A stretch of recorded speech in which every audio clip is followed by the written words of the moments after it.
Olá, caríssimos e caríssimas, eu sou o professor Daniel Ramos e quero te convidar para fazer uma reflexão comigo. A belíssima frase em latim, Ecclesia Reformata Semper Reformanda, que em tradução livre diz Igreja Reformada sempre em reforma, traz nos dias atuais verdadeira exortação para todos que, por quaisquer motivos que não condiz com as Escrituras, usam para não dizer abusam do texto sagrado para ataques pessoais. Sim, ataques pessoais, pois, do contrário, uma crítica, é algo construído sobre os pilares do respeito mútuo e, inclusive, da sobriedade ética. Quaisquer delírios, mesmo que sobre a falsa ideia de defesa do Evangelho, glorificam nada mais, nada menos do que a velha natureza humana e desmascara a real intenção do suposto apologista. Justamente na semana que antecede a data festiva do dia 31 de outubro, que se comemora o dia da Reforma Protestante, as redes sociais ficaram bastante movimentadas por causa da fala de um pastor conhecido do público brasileiro. Uma fala um tanto eufórica, que obviamente eu nem vou citar o nome do então pastor, por questões éticas. A Bíblia precisa ser atualizada. Foi isso que ele disse e agora você já sabe o que está acontecendo. Depois que eu li acolorados debates que se perderam nas ofensas pessoais, e honestamente eu nem sei por que eu perco meu tempo com esse tipo de coisa, eu resolvi, por ocasião da solene festa do dia 31 de outubro, me manifestar aqui através deste vídeo. Todos e todas que me acompanham, seja pelas redes sociais ou nas salas de aula dos cursos bíblicos teológicos, sabem que eu, professor Daniel Ramos, amo demasiadamente a Escritura e por esta sou capaz de dedicar toda a minha vida e os meus esforços. Aprecio muitíssimo, inclusive, o axioma reformado sola Scriptura. Pois, ao meu ver, depois de passar a vida inteira na igreja, servindo a igreja, amando a igreja, observei que é praticamente impossível pensar a fé cristã fora da Bíblia. Como estudante de teologia, também percebo o desafio diário de viver o sola Scriptura, de que vem até mesmo a maior doutrina que ensinamos nos nossos seminários, sequer encontrada na Bíblia. Sim, eu estou falando da doutrina da Santíssima Trindade. Não fiquem assustados comigo, por favor, vamos até o fim do vídeo, aí depois você pode colocar aqui embaixo os seus xingamentos, as suas refutações, os seus textões, fiquem à vontade. Não existe a palavra Trindade na Bíblia, nem mesmo a sua formulação. Pasme! E por mais esquisito que essa situação seja, não pode existir um só cristão legítimo que não professe a Trindade. O Deus cristão é trino, ou seja, um único Deus em três pessoas, consubstancial: Pai, Filho e Espírito Santo. Desde os tempos antigos que se professa nas liturgias, abre aspas, glória ao Pai, glória ao Filho, glória ao Espírito Santo, como era no princípio, agora e para sempre. Amém. Fecha aspas. Mas se, enquanto alunos, pedíssemos ao professor de sistemática ou exegese bíblica que mostrasse nas Santas Escrituras a Trindade, ou pelo menos a sua forma como professamos, não haveria nenhuma resposta além do a igreja sempre creu assim. Sempre creu assim. Evidentemente, isso abre campo para inúmeras discussões. E quem já não está babando por começar a discutir? Inclusive, o nível de biblicidade da fé cristã, se é que isso seja possível questionar. Onde, por exemplo, está escrito na Bíblia que nós devíamos construir igrejas? Em nenhum lugar. Mas mesmo assim, todos os anos gastamos centenas de bilhões de dólares na construção de igrejas catedrais cada vez mais suntuosas, tecnológicas, confortáveis. A igreja somos nós, 1 Coríntios 6, 19 ao 20. Evidentemente que não no sentido singular, mas no sentido plural, evidentemente. Desculpe eu acrescentar essa palavra mais uma vez. E, por favor, não entenda o que eu digo como se fosse uma oposição à construção de igrejas. Não é isso. Pelo contrário, precisamos construir mais. Sou eu o primeiro a incentivar que se multiplique ainda mais a construção de igreja. Mas onde, por favor, me diga, está na Bíblia a orientação para subdividir, por exemplo, a igreja em departamentos? Departamento de música, departamento de EBD, departamento de mulheres, departamento de casais, departamento de criança. Não precisa responder, eu já sei.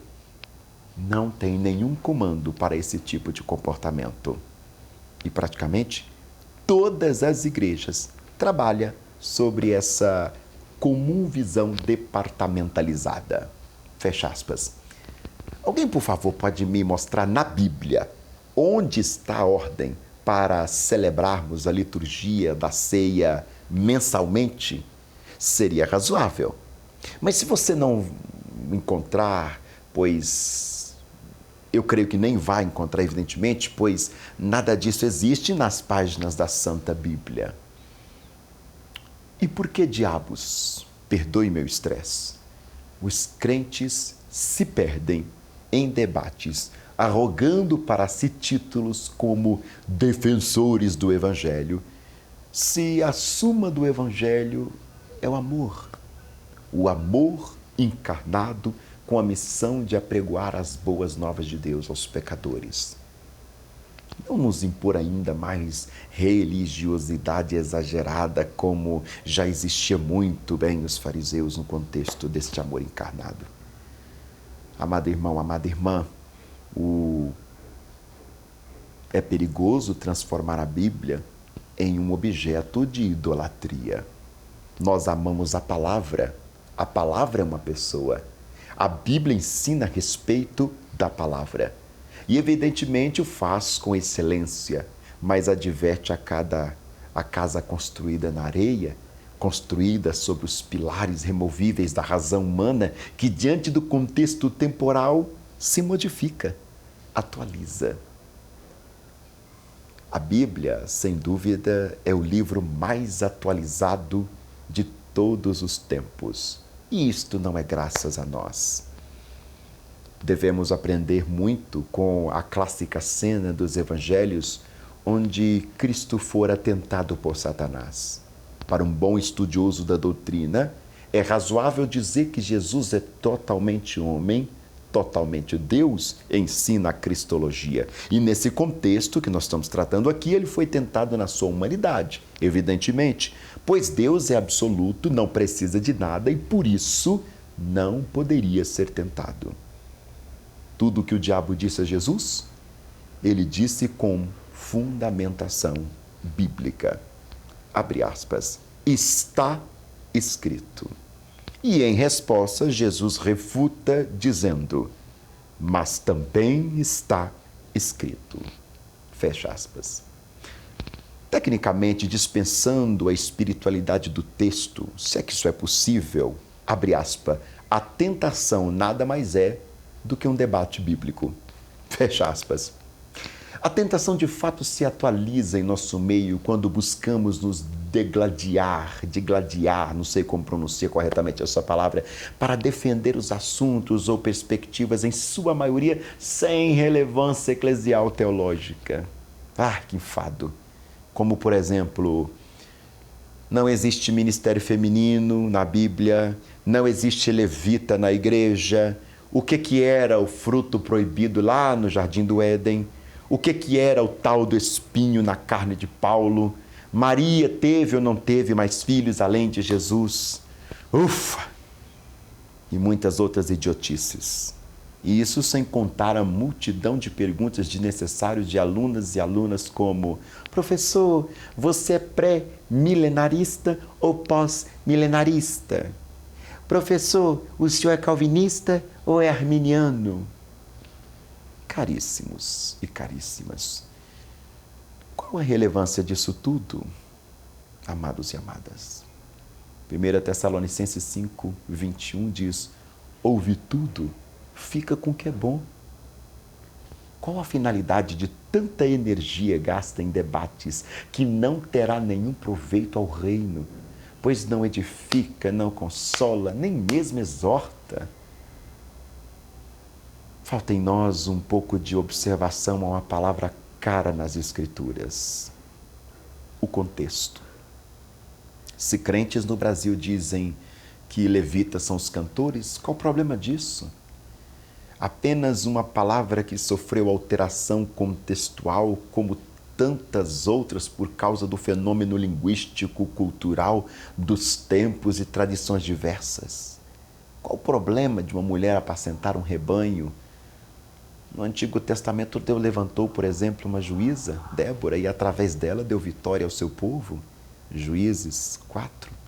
Qual o problema de a igreja ser subdividida em departamentos, onde cada um receberá o evangelho numa linguagem, digamos, apropriada ao seu contexto? Qual o problema de celebrarmos a liturgia da ceia do Senhor mensalmente, ou semanalmente, ou mesmo diariamente? Nenhum. Tudo isso é apenas costumes, oriundos de entendimentos pessoais diversos. É claro que jamais vou defender a prerrogativa de que a doutrina é de Deus e o costume é do homem. Não. Uma vez que os costumes revelam a sã doutrina. O modus vivendi reflete o modus credendi. Eu sou bacharel em teologia pela Pontifícia Universidade Católica de Minas Gerais. Entrei no curso de graduação crente.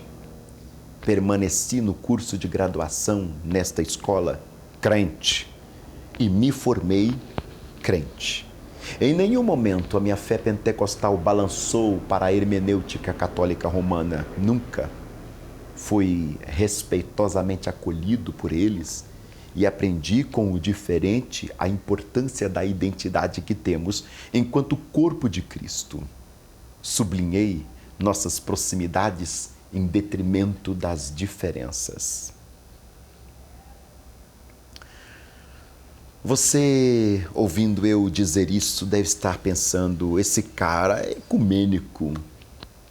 Eu te respondo: não sou não. Porque ecumenismo é quando diversas linhas de uma profissão de fé fazem liturgia juntos.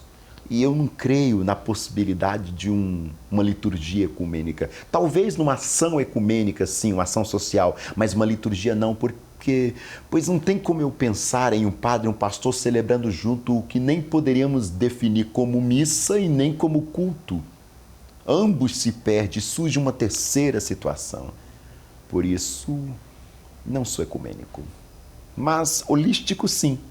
Pois foi Paulo quem nos ensinou, e eu repito: ouve tudo, fica com o que é bom.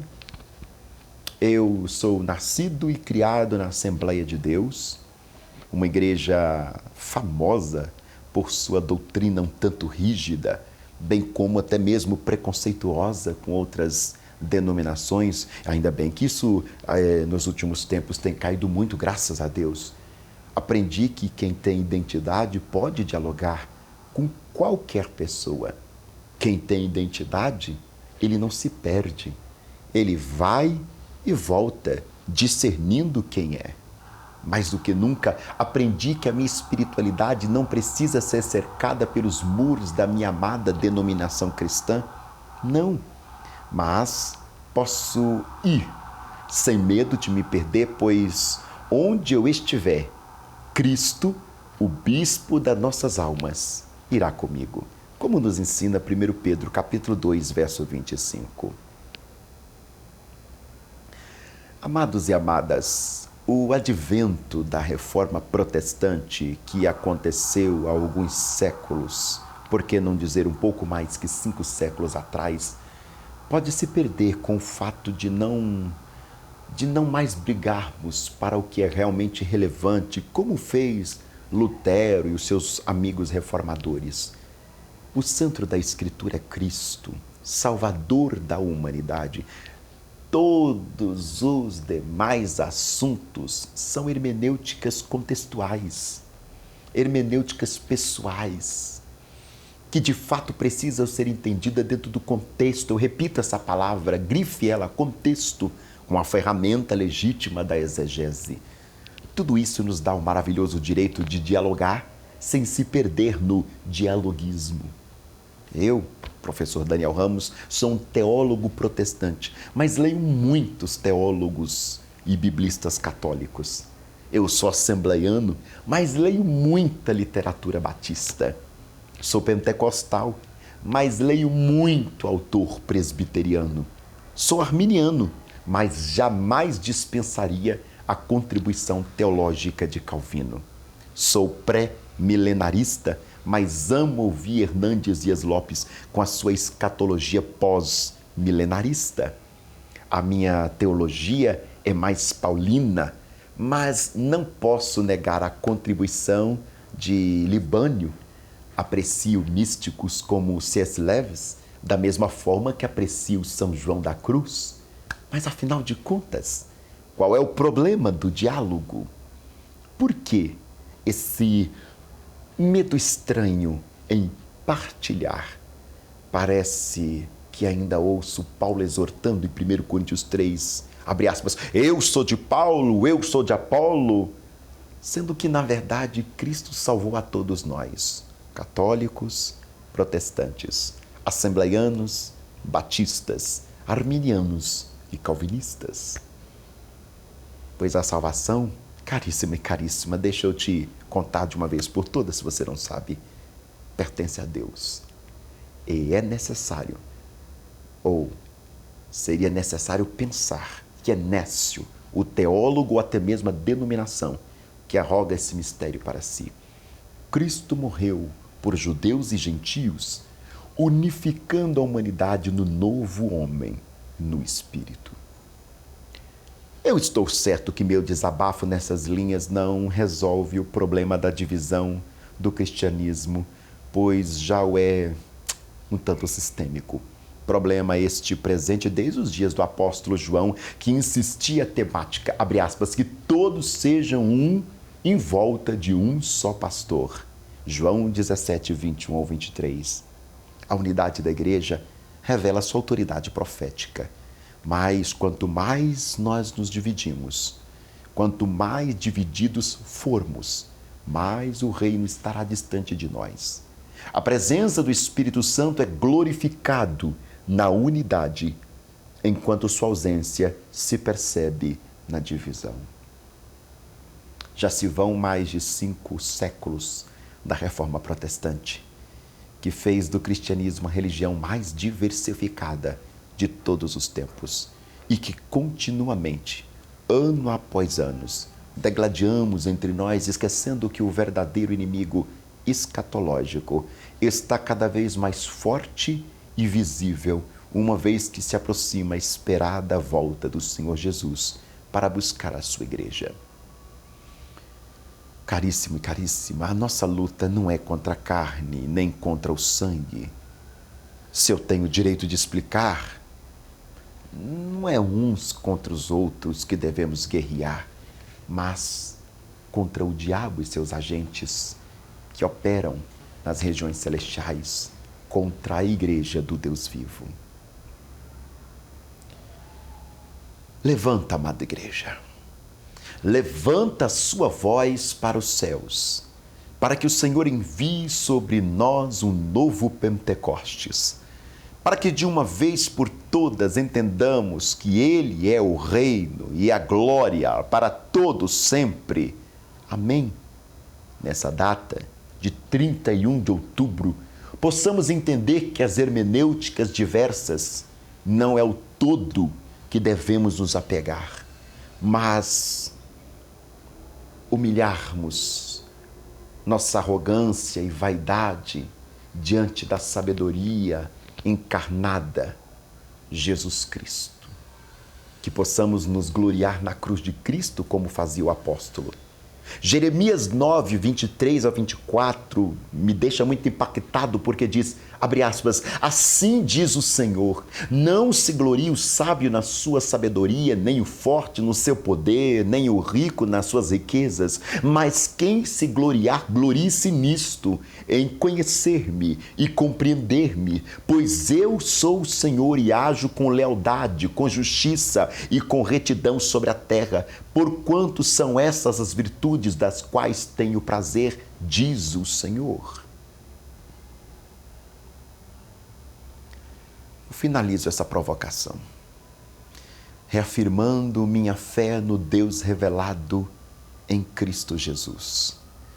O Deus que amou o mundo inteiro, ou seja, toda a inteireza do ser humano foi amada nele. E por isso, não nos cabe a avaliação precoce de demonizar ou até mesmo condenar ao inferno ou este ou aquele.